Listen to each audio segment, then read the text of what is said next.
Inicio de este espacio informativo. Tenemos entrevista el día de hoy y para ello recibo con gusto aquí en el estudio a Sergio Uriegas Camargo, quien es el director de Epidemiología Estatal. Subdirector, gracias por estar con nosotros, bienvenido. Gracias por la invitación.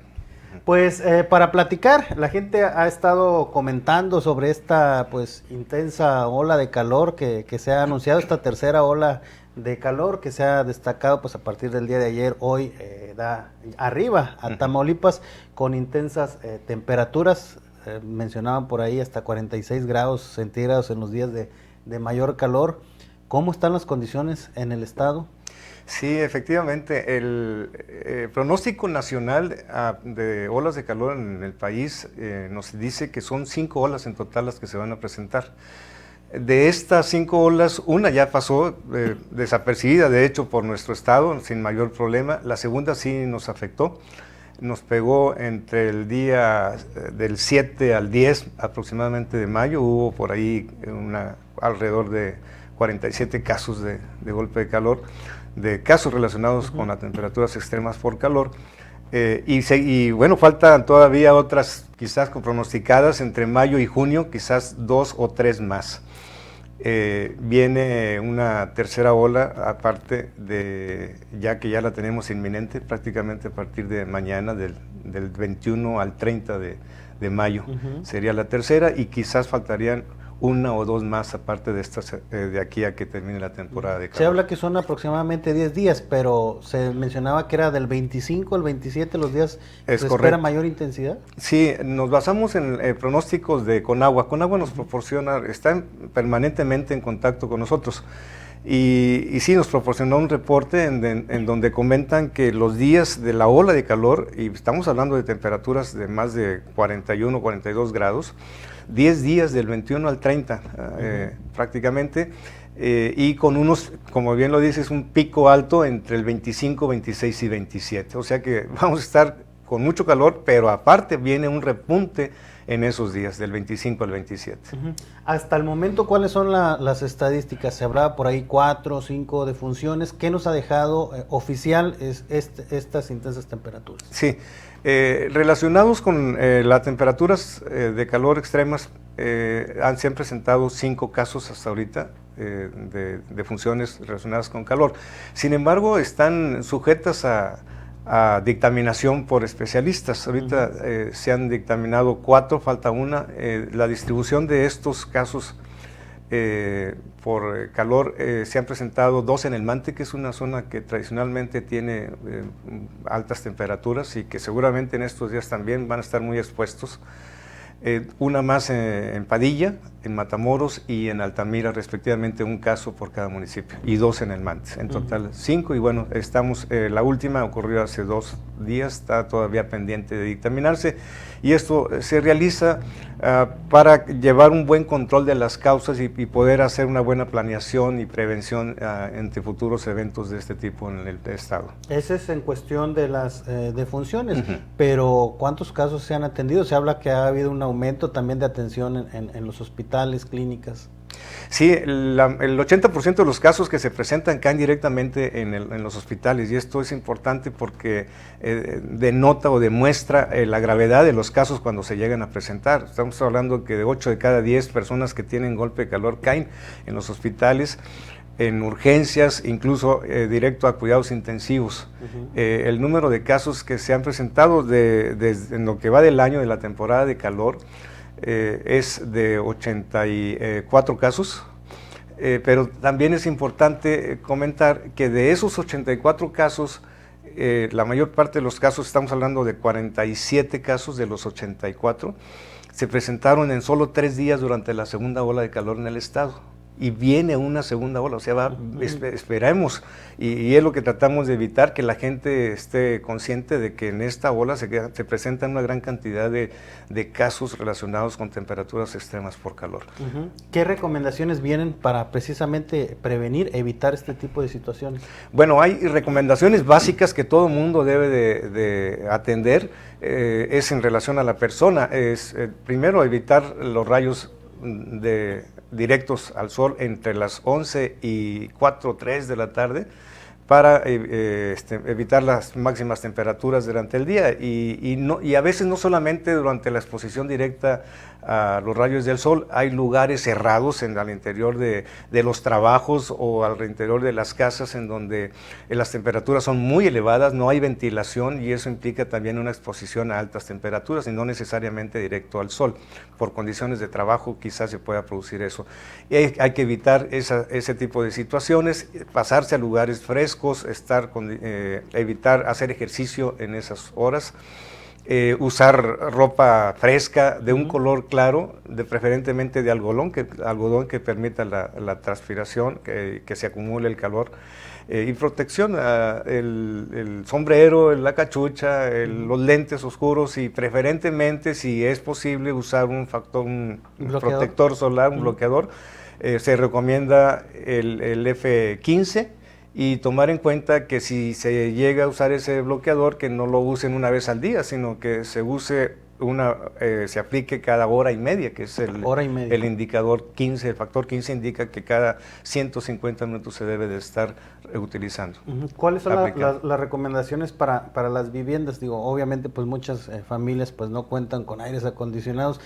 Las recomendaciones para ventilarlo, se habla de que pese a que está el sol, pues muchos dicen, no, es que como quiera no hay que abrir ventanas.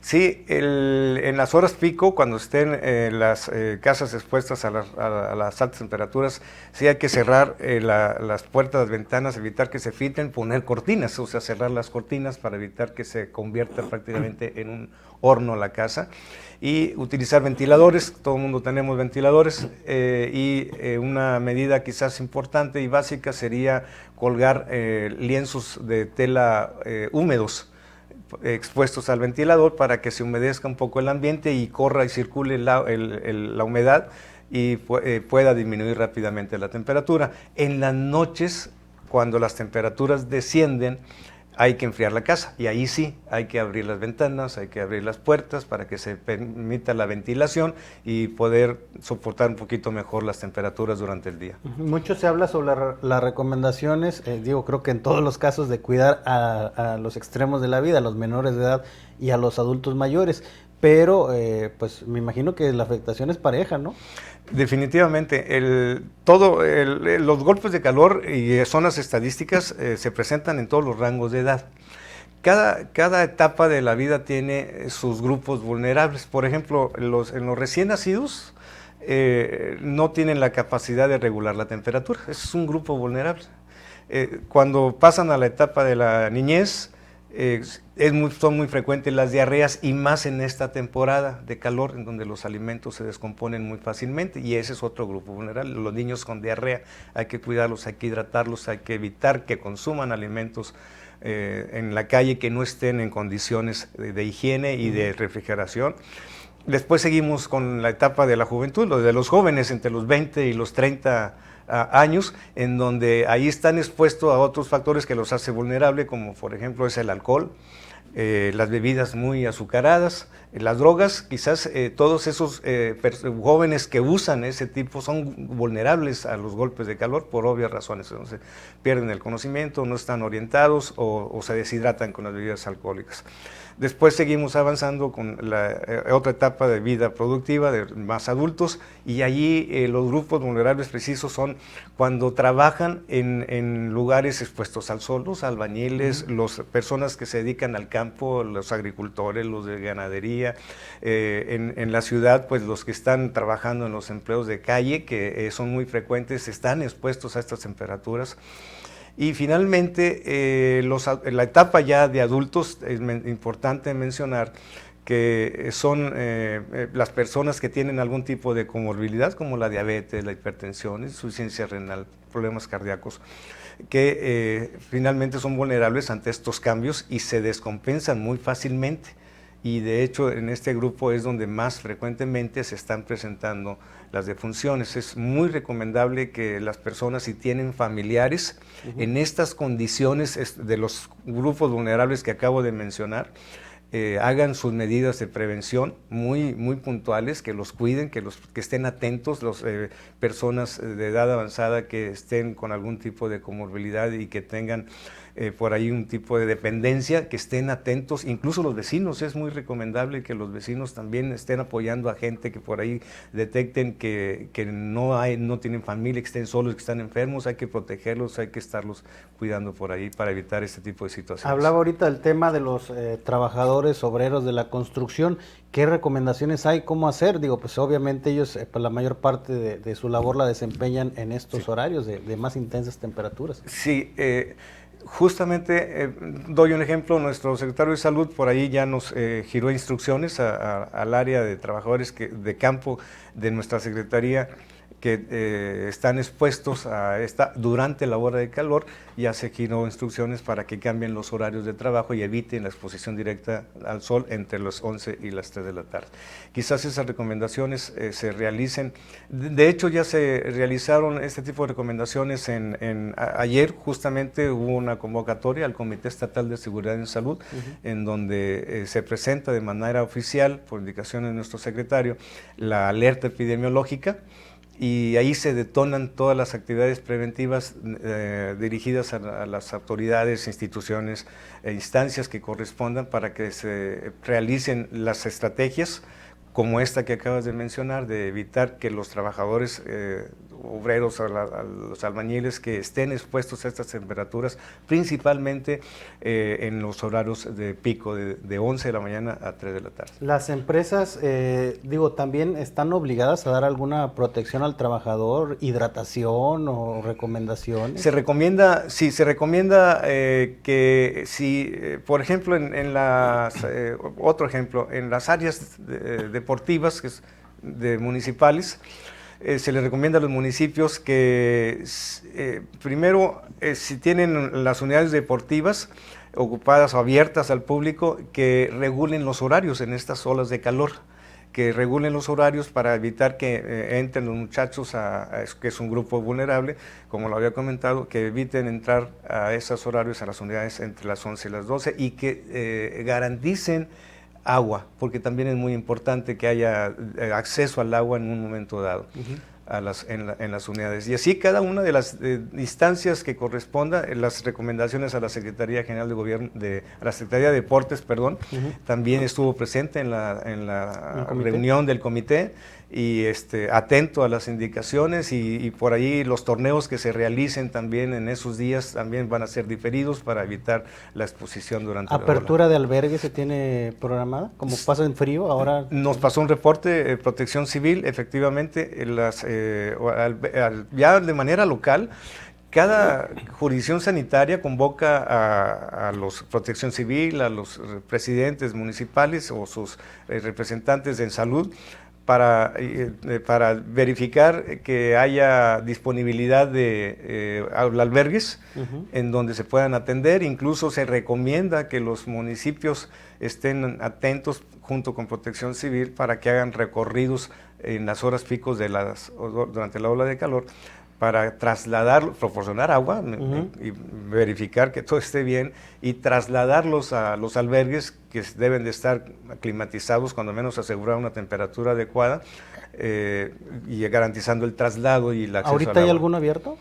No, ahorita no. Sí están disponibles ya. Protección Civil ayer reportó el catálogo de albergues que están disponibles en todo el estado. ¿Son los que eventualmente se usan para frío? Regularmente ya están preestablecidos, ya están atentos y sí, ya ellos, dependiendo de las temperaturas que se presenten localmente en cada municipio, será la disponibilidad de albergues, será la apertura, ya están disponibles, ya sería la apertura de los albergues que ya están disponibles. Ahora bien, ¿qué va a pasar con el tema escolar? Mucho se ha hablado también esta inquietud de los padres de familia. Si se suspenden, no se suspenden clases, se van en línea, ¿qué es lo que va a pasar? Bueno, ya está la recomendación. Primero, cuando haya condiciones de clase, en donde haya una adecuada temperatura y se garantice que haya agua al interior de los salones, pues evitar que salgan al patio, que les den ahí agua antes de que salgan al patio, que los hidraten, preferentemente que utilicen una fruta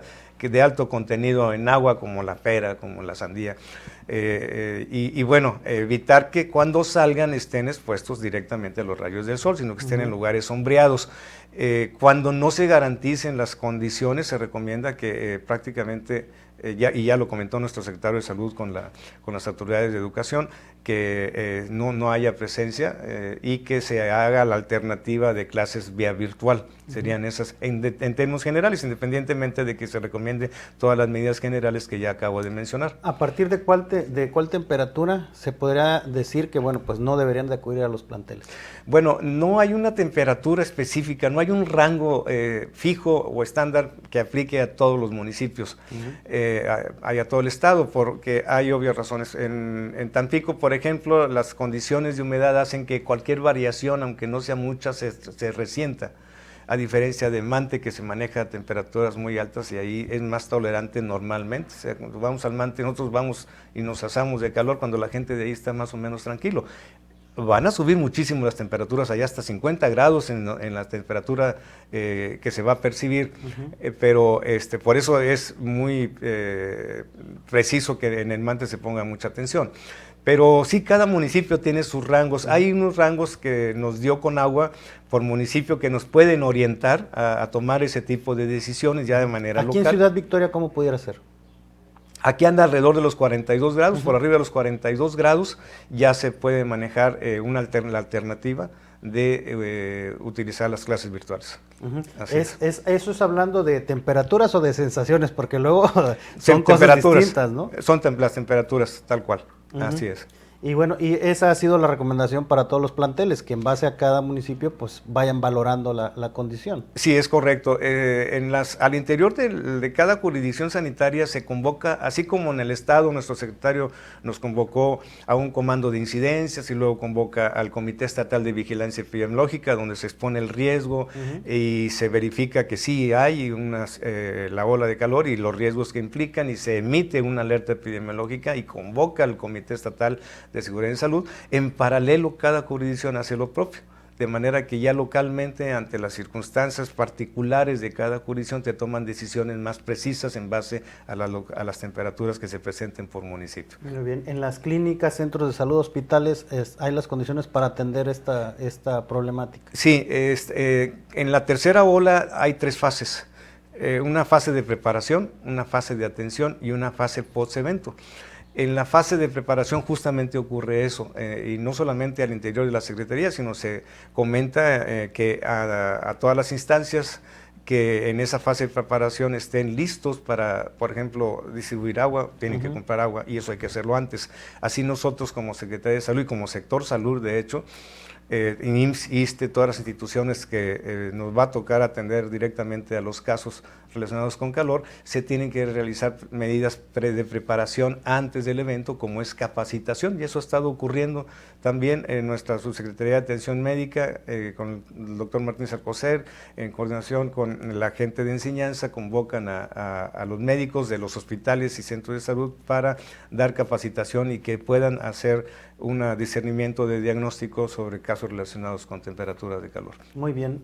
Para concluir, ¿algo más que desee agregar? Una recomendación adicional a la ciudadanía que nos escucha. Sí, es muy importante que ante situaciones de riesgo, de sensaciones de riesgo de calor, en caso de que haya temperaturas altas en el cuerpo, que estén expuestos, no necesariamente a los rayos del sol, pero sí ante temperaturas altas, sea directamente en el sol o en un área cerrada con altas temperaturas, que tengan fiebre, que tengan una sudoración excesiva o piel seca, ya en estados avanzados se deshidratan y ya ni sudor hay, o que haya somnolencia, que haya cansancio, fatiga. Ante esos casos, en esas sensaciones, esos signos de alarma, inmediatamente hay que hacer medidas preventivas, pasarse a la sombra, en primer lugar, tomar líquidos, ponerse fomentos de agua en la nuca, en la axila, en las ingles, para bajar la temperatura, hidratarse, por supuesto, y acudir a una unidad médica para que se le hidrate correctamente, y en caso de que haya algún trastorno más que haya pasado desapercibido, poderse atender oportunamente. Muy bien, como siempre se lo decimos, no olvide, hay que acudir al médico y no andar ahí luego con remedios caseros, ¿no? Bueno, gracias a Sergio Uriegas Camargo, quien es director de Epidemiología Estatal de la Secretaría de Salud, y bueno, pues hay que estar atentos a esta tercera ola de calor. Gracias por estar con nosotros. Acompáñenos ahora a una pausa comercial, no tardamos y volvemos con más información.